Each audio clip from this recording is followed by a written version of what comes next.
Hi friends, welcome to సిరి ఇంటి రుచులు.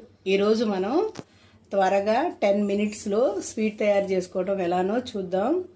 సేమియా కేసరి చాలా అంటే చాలా ఈజీగా 10 నిమిషాల్లో రెడీ చేసుకోవడానికి ఎంతో వీలుగా ఉండే స్వీట్ అండి.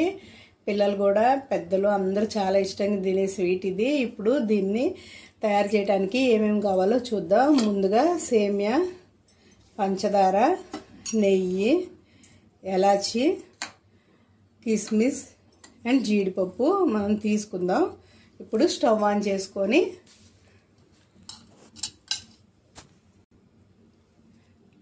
త్రీ స్పూన్స్ నెయ్యి తీసుకుందామండి.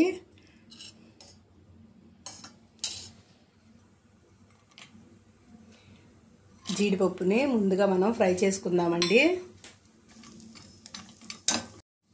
ఇలా గోల్డెన్ బ్రౌన్ కలర్ రాంగ్లోనే వీటిని తీసేసుకోండి. ఇప్పుడు కిస్మిస్ కూడా ఫ్రై చేసుకుందామండి. ఈ గిన్నెతో ఒక గిన్నె సేమియాని తీసుకున్నానండి. ముందుగా దీన్ని ఫ్రై చేసుకుందాం. మంచిగా మంటని లో ఫ్లేమ్లోనే పెట్టుకుని మనం సేమియాని ఫ్రై చేసుకోవాలండి. హై ఫ్లేమ్లో పెట్టినట్టయితే ఇదంతా మాడిపోతాయి. సేమియా ఒక 5 నిమిషాలు టైం పట్టినా కానీ మనం లో ఫ్లేమ్లోనే పెట్టి వీటిని ఫ్రై చేసుకోవాలి.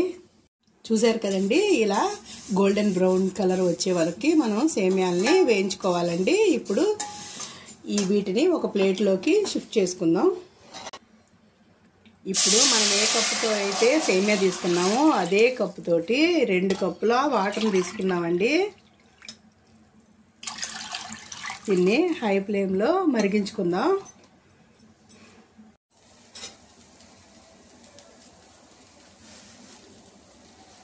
వాటర్ బాయిల్ అయినాయండి. ఇప్పుడు మనం ఈ సేమియాన్ని ఇందులో వేసేసుకొని ఉడికించుకుందాం. ఇప్పుడు సేమియా ఉడికిపోయిందండి. దీనిలోకి ఇప్పుడు మనం షుగర్ తీసుకుందాం. ఏ కప్పుతో అయితే వాటర్ తీసుకున్నామో, ఏ కప్పుతో అయితే సేమియా తీసుకున్నామో అదే కప్పుతో 1/2 కప్పు పంచదార తీసుకుంటున్నానండి.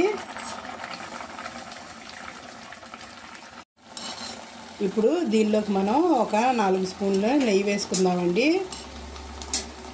కొంచెం ఆరెంజ్ ఫుడ్ కలర్ని యాడ్ చేసుకుందామండి. ఇప్పుడు ఇందులో మనం ఈ డ్రై ఫ్రూట్స్ని యాడ్ చేసుకుని ఎలాచి పౌడర్ యాడ్ చేసేసుకొని స్టవ్ ఆఫ్ చేసేసుకుందామండి. చూసారు కదండి, ఎంతో ఎమ్మి సేమియా కేసరి రెడీ అయిపోయిందండి. ఇది కాసేపు చల్లారితే చాలా పొడి పొడిగా అలా వచ్చేస్తుందండి. అప్పుడు మనం సర్వ్ చేసుకోవడమే.